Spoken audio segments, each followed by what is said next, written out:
Kabut tipis menari di atas hamparan sawah subur yang dialiri Sungai Brantas di Indonesia. Udara pagi terasa sejuk, menembus kulit dan membawa aroma tanah basah. Di masa itu, wilayah yang kini dikenal sebagai Jombang masih berupa perkampungan kecil yang dikelilingi hutan bambu, kebun pisang, serta jalan setapak dari tanah liat. Orang-orang menyebutnya sebagai tanah perbatasan antara Mataram Lama dan tanah pesisir timur. Wilayah ini menjadi tempat persinggahan para pedagang dari berbagai penjuru. Di tengah kampung terdapat sebuah surau kecil beratap rumbia. Setiap subuh, suara azan berkumandang diiringi kokok ayam dan denting bambu yang tertiup angin. Penduduknya hidup sederhana, namun terkenal ramah dan suka bergotong royong. Mereka percaya bahwa tanah ini diberkahi karena berada di pertemuan dua aliran sungai besar yang oleh orang tua disebut sebagai pertemuan air kehidupan. Di balik ketenangan itu tersimpan sebuah kisah lama. Konon, jauh sebelum para pedagang dan penduduk menetap, tanah ini dijaga oleh seorang tokoh sakti bernama Mbah Jambu. Ia dikenal sebagai penjaga hutan dan pelindung mata air. Orang-orang percaya siapapun yang ingin membuka lahan di tanah ini harus meminta izin kepadanya terlebih dahulu. Suatu hari, datang sekelompok pengelana dari arah barat. Mereka bukan sekadar pelancong, melainkan orang-orang yang mencari tanah baru untuk membangun perkampungan. Pemimpin mereka adalah seorang pria tua bijak bernama Ki Bawang. Dialah yang kelak akan membawa perubahan besar bagi daerah ini. Namun, sebelum satu batu pun diletakkan, ia harus menghadapi ujian dari penjaga lama tanah tersebut. Sore hari, langit berwarna jingga keemasan ketika Ki Bawang dan rombongannya tiba di tepi hutan bambu. Mereka membawa perbekalan sederhana, tikar, kendi tanah, dan bibit padi. Ki Bawang berdiri di depan rombongan sambil menatap hutan lebat yang seakan menyimpan napas kehidupan. Ia tahu untuk bisa tinggal di sini, mereka harus menghormati penjaga tanah. Maka, ia duduk bersila, menundukkan kepala, dan mengucapkan salam ke arah pepohonan rimbun. Tak lama kemudian, terdengar suara desir angin yang berubah menjadi langkah kaki pelan. Dari balik rumpun bambu, muncullah sosok pria tua berjubah coklat lusuh. Rambutnya panjang terurai, matanya tajam namun teduh. Dialah Mbah Jambu, sang penjaga tanah. Wajahnya seperti telah melewati banyak musim. Tenang namun penuh wibawa. "Wahai orang asing," ucapnya pelan namun tegas, "apa yang kalian cari di tanah ini?" Ki Bawang menunduk hormat. "Kami datang bukan untuk merusak, Mbah. Kami hanya ingin menetap, membuka ladang, dan hidup rukun bersama alam." Mbah Jambu menatapnya lama, seolah menembus isi hati Ki Bawang. Tanah ini bukan sekadar tempat. Ia punya jiwa. Barang siapa tinggal di sini tanpa niat tulus, akan ditelan oleh sungainya sendiri, ujarnya. Ki Bawang mengangguk mantap. "Kami siap menjaga tanah ini seperti menjaga anak kami sendiri." Setelah hening sesaat, Mbah Jambu mengangkat tongkat kayu di tangannya. "Kalau begitu, buktikan kesungguhanmu. Besok saat fajar menyingsing, kalian harus melewati sungai besar itu tanpa perahu, hanya dengan doa dan keberanian. Jika berhasil, tanah ini akan menerima kalian." Rombongan Ki Bawang saling berpandangan.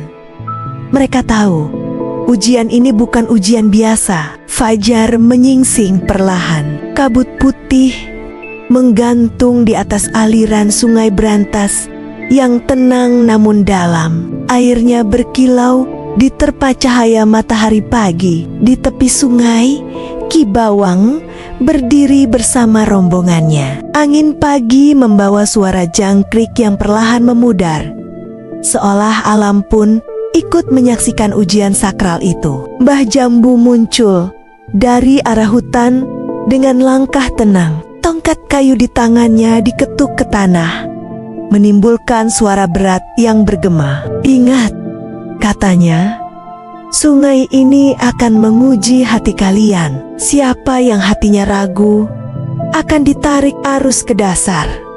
Ki Bawang menatap sungai dengan mantap. Ia menarik napas dalam, lalu melangkah ke air. Saat kakinya menyentuh permukaan, sungai yang semula tenang mendadak bergolak. Ombak kecil menyeruak, membuat sebagian rombongannya terkejut. Namun Ki Bawang tetap melangkah perlahan sambil melafalkan doa warisan leluhur. Rombongan lain mengikuti di belakang. Mereka menggenggam erat tangan satu sama lain. Semakin jauh ke tengah, arus semakin kuat. Beberapa orang hampir terjatuh, tapi Ki Bawang berteriak lantang, "Jangan takut, tanah ini akan menerima niat tulus kita." Tiba-tiba, cahaya lembut turun dari langit, menyinari langkah mereka. Ombak yang menggila perlahan mereda. Air sungai terasa hangat dan jernih, seolah memberi jalan. Dalam beberapa saat, mereka berhasil mencapai seberang sungai dengan selamat. Mbah Jambu yang menyaksikan dari jauh mengangguk puas. "Tanah ini telah memilih," katanya lirih. Rombongan Ki Bawang sujud syukur di tanah basah seberang sungai. Mereka tahu langkah pertama untuk menjadi bagian dari tempat ini telah mereka lalui. Sejak keberhasilan mereka menyeberangi sungai berantas, rombongan Ki Bawang mulai membuka lahan di seberang sungai. Mereka menebang pohon bambu secukupnya untuk membangun gubuk, membuat lumbung padi, dan menanam bibit yang mereka bawa dari barat. Tanah itu ternyata sangat subur. Dalam waktu singkat, tanaman tumbuh hijau lebat, membuat desa kecil itu tampak hidup. Mbah Jambu yang awalnya hanya sebagai penjaga, kini sering datang ke perkampungan itu. Ia duduk di dekat api unggun, bercerita tentang sejarah tanah, tentang sungai yang menjadi urat nadi kehidupan, dan tentang mekluk-meklok halus penjaga hutan. "Kalian telah melewati ujian sungai," katanya suatu malam. "Tapi ada satu hal penting yang belum kalian tentukan. Nama tanah ini." Ki Bawang terdiam. Menamai tanah bukan perkara mudah. Dalam kepercayaan mereka, nama membawa ruh dan doa bagi generasi setelahnya. "Tanah ini lahir dari pertemuan," gumam Ki Bawang. "Pertemuan air sungai, pertemuan dua kelompok manusia, dan pertemuan niat baik." Tiba-tiba seorang pemuda berseru, "Mengapa tidak kita ambil dari kata ijo dan abang? Bukankah di seberang sana tanahnya merah kecoklatan, dan di sini tanahnya hijau subur?" Mbah Jambu tersenyum. "Ijo dan abang," ujarnya pelan, "dua warna yang menyatu. Maka disepakatilah nama Jombang. Dari kata ijo dan abang yang melebur menjadi satu. Nama itu menjadi lambang keselarasan antara dua tanah, dua kekuatan, dan dua niat baik." Malam itu, api unggun menyala terang, dan langit tampak cerah tanpa awan. Penduduk bersorak kecil, seolah bumi pun merestui nama yang baru lahir. Tahun demi tahun berlalu. Perkampungan kecil di tepian sungai berantas itu tumbuh menjadi tempat yang ramai.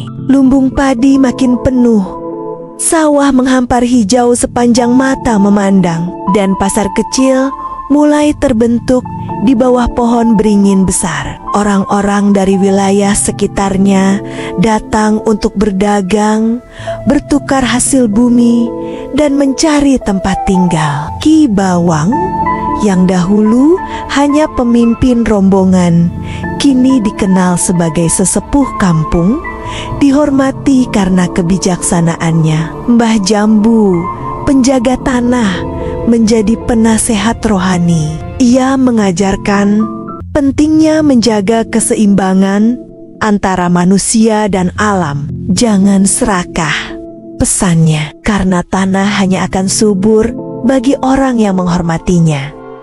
Petuah itu menjadi pegangan hidup penduduk Jombang, diwariskan turun-temurun. Suatu hari, pada sebuah upacara panen raya, seluruh warga berkumpul di tepi sungai. Mereka mengenang hari ketika rombongan pertama menyeberangi sungai tanpa perahu. Mereka bernyanyi, menari, dan menyalakan api unggun besar. Anak-anak duduk melingkar, mendengarkan cerita tentang Ijo dan Abang, tentang pertemuan dua dunia yang melahirkan tanah Jombang. Ki Bawang yang mulai menua berdiri di tengah kerumunan. Suaranya pelan namun tegas.